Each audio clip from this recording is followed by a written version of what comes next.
All right, and welcome back.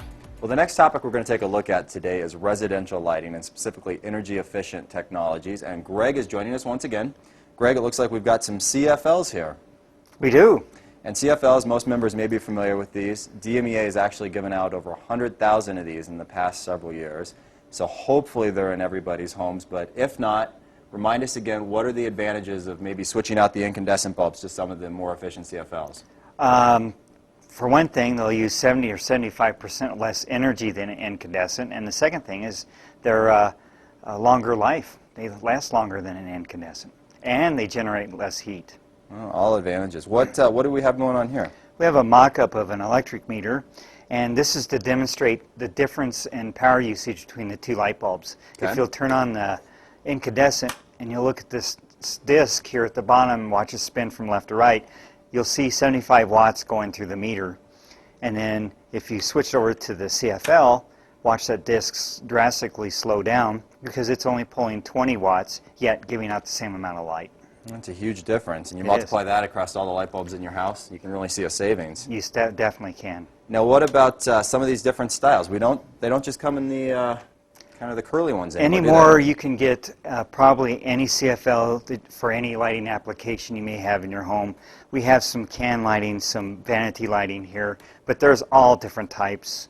You can get bug lighting, you can get three-way switch lighting, you can get dimmable CFLs. So any application you really need, you probably can find. Now, what about mercury? I know there's a little bit of mercury contained in these. Is that something people need to take some precautions with?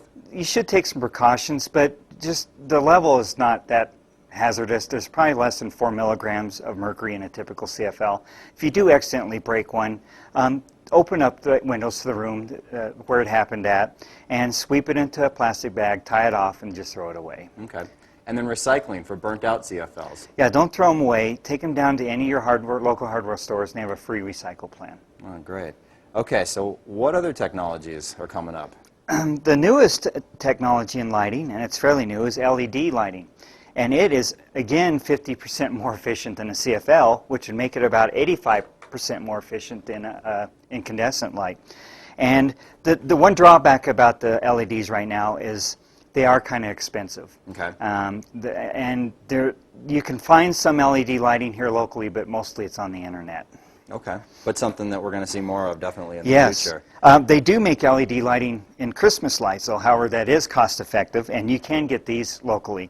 And what we have here is a strand of LED lights. It's 25 lights, and it's a C7 size. This whole strand would only pull 2.5 watts for the entire strand, which is incredible because if you got the same strand of incandescent, it would use 98% more energy than what this strand will. Plus, this strand will last you 15, 20 years most likely. So a really quick payback on that investment. You'll pay back in one season. And then you've got a nightlight there as well. It's also an LED nightlight. Once again, long-lasting, pulls next to no energy. Oh, that's perfect. Well, Greg, we'll look forward to getting some of these installed in my house. All right. Thanks, Ryan.